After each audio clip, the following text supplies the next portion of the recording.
The most stressful part about public speaking for most people is the physical sensation of anxiety. The nerves, the jitters, the loss of sleep the night beforehand, or that last minute heart palpitation that's like, oh my gosh, I don't know what I'm doing. So I want to talk about how to manage your emotional state when you're in a public speaking or otherwise intimidating situation. This is relevant for non-speaking situations as well. My name is Trisha Veldman. I am a speech and confidence coach and founder of the platform Powerful and Poised. I am also a spoken word poetess, and you can find all of my work at powerfulandpoised.com or on Instagram or this channel. So it's important to understand that the fear of public speaking is a very natural biological fear. Humans are designed to be social creatures, which means we're meant to be part of a pack. If I get up in front of an audience or even a group of two people or even one other person and they don't accept me, I might get kicked out of the pack. And from a biological perspective, that means I probably won't survive because I'll have to hunt and gather my food by myself, or I'll have to defend myself in crisis. And so even though your logical mind understands that you are physically safe, your subconscious and your physical body don't necessarily understand that you're safe, and therefore when we're put on the spot, we have this innate fight or flight stress response. I go much deeper into that in my video called Practical Strategies to Reduce Your Body's Natural Anxiety, so I encourage you to check that one out, but that's just an overview to explain why we get so nervous public speaking. So if you want to not become a victim to that emotion, there are tons of things you can do. Trust me, there are a whole lot of things you can do. But in this video, I want to highlight how to manage your relationship with your emotions and the physical state of your body leading up to that experience or in the moment. So the first thing, perhaps the most powerful thing you can do, is to recognize that this is a natural sensation. It is normal to get those jitters. So do not suppress the feeling. Do not call yourself stupid or say, oh my gosh, why am I nervous? This is so dumb. Instead, let yourself feel without attaching a story to it, because that will often exacerbate the anxiety. So for example, you want to, with any negative emotion, not just nervousness, but if you're feeling sad, if you're feeling angry, if you're feeling frustrated, we need to feel feelings rather than suppress them, because if we suppress them, it will only manifest itself in some other way. So if you tell yourself, oh my gosh, this is so stupid, why am I nervous? Don't be nervous, that's dumb, and then it's gonna come out either in the middle of your presentation or in some other physical sensation that will probably not be very comfortable. So first is give yourself permission to feel the feeling. Be with it, sit with it. But the reason I say don't attach a story to it is because what you don't want to do is sit there and feed the anxiety. So if you're nervous and you're saying, okay, I give myself permission to be nervous. Of course I'm nervous because everybody's looking at me. And what if I have food in my teeth and oh my gosh, I'm sweating. And what are they going to think of me? And if they don't like me, I'm going to get fired. Da, da, da, da. That's not helpful. You do not need to justify your emotion with the story. You also don't need to try to talk yourself out of the emotion. So what a lot of people do is we'll say, oh my gosh, Trisha, using myself obviously, but they'll say, oh my gosh, don't be nervous, that's so stupid, it's only 5 people, like it's gonna be fine, da da da da. And that can sometimes help calm us down, but many people, especially if you struggle with speaking anxiety in general, find that talking themselves around the nervousness doesn't actually change anything at a physiological level. So try not to give into any story. Try not to make words about it. Rather, you just give yourself permission to feel without thinking. So you're feeling the nervousness or you're feeling the sadness. Have you ever just let yourself cry without making up a story about it or telling yourself like, I'm so sad because this, this. And then we think about why it's so heartbreaking and the look on that person's face when this happened, or how much we're going to miss that person, or whatever it is that's making us sad.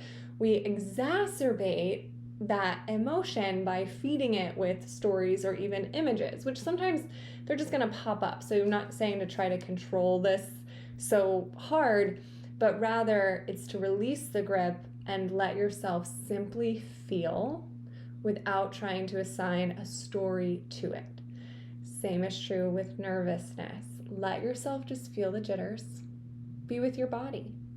But try not to feed it with words, either positive affirmations or negative affirmations. Just see how it feels and see what shifts if you simply let yourself exist in the nervousness.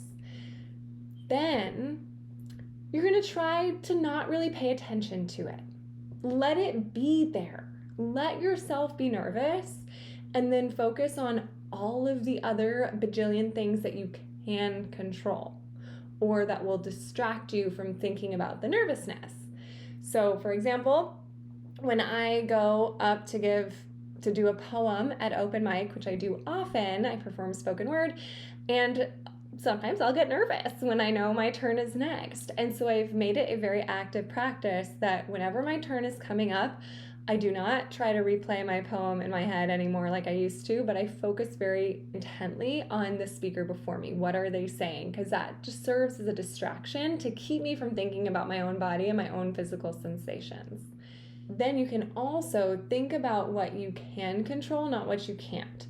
So if you're feeling nervous, you cannot control your physical heart rate. You cannot control if your palms get sweaty. You cannot control if your face turns red. But what can you control? You can control if you're breathing. You can control how you're breathing, if you're taking deep belly breaths or really stressy, shallow breaths.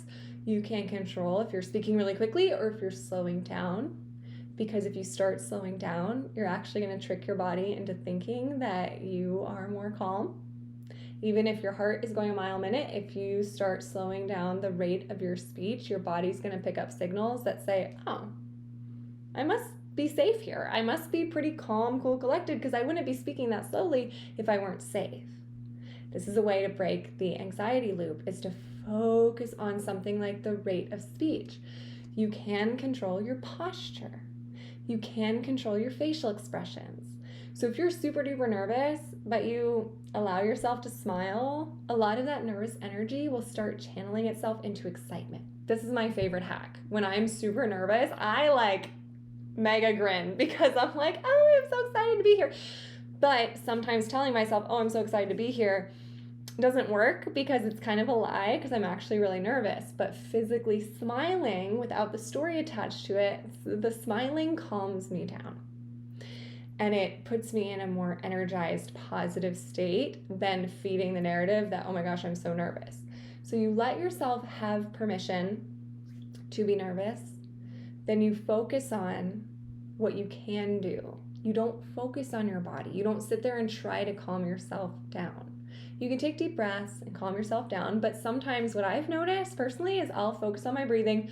Okay, slow down. And then, oh my gosh, I'm getting more nervous. And then I start freaking out because I'm like, it's not working. So I've just stopped thinking about it entirely. And you think about what you can do. Think about why you're actually sharing this message. Think about your audience. Take the attention off yourself and your body is the key. So give yourself permission to have those feelings and then let it go. Take your attention off your body and onto either the words you're saying, the way that you're speaking, someone in the audience, that nice pretty smile in the front row, that person who's making lovely eye contact, the smell in the room, whatever it is that's going to bring you out of your self-conscious state and more into a state of being present in the room, and trust that you've done the work to show up the way that you want to. And if you feel like you cannot trust yourself, then one, I encourage you to try coaching or sign up for my online course called Show Up Shore's Secrets to Embody Confidence for a Lifetime, and that is linked in the description. Or what you can do today with zero financial investment is film yourself talking. and do this over and over and over again until you like what you see. And then you can trust that when you go on a stage or in a meeting or on a date or whatever it is that's making you nervous, you can trust that you have some awareness of how you're going to come across so that you don't have to sit there and focus on being self-conscious. Because guess what? Even if you have no awareness of how you're coming across, even if you've never filmed yourself, if you're sitting there being in your head of like, oh my gosh, I hope I don't look stupid, that's not changing the situation. It's just not making it better. If anything, it's distracting you. It's taking you out of the moment, which is not going to contribute to you coming across as grounded and confident. It only will contribute to you feeling more nervous and likely making your message feel more scattered and less easy to understand. So, those are just a few quick thoughts on how to navigate the emotional experience of public speaking or really any speaking situation. I encourage you to leave a comment and let me know one thing that you prefer to focus on instead of focusing on your own nervousness. Or let me know if you try this out and see how it goes. I'd love to hear how it lands for you. But the 2 basic steps to reducing public speaking nervousness and the physical hijacking of your body is 1, give yourself permission to feel nervous without attaching a story to it. And 2, focus on something else, because focusing on the anxiety isn't making it less intense. And this is not meant to be an empty distraction. I'm not saying just like scroll through your phone, but do something that actually gets your sensory awareness in another place so that your physical state can calm down. Leave a comment if this resonates, and you can check out more of my work at powerfulandpoised.com. You may also be interested in my other video called Confidence Equals Trust, which goes deeper into how to build confidence by trusting yourself. Thanks so much for watching.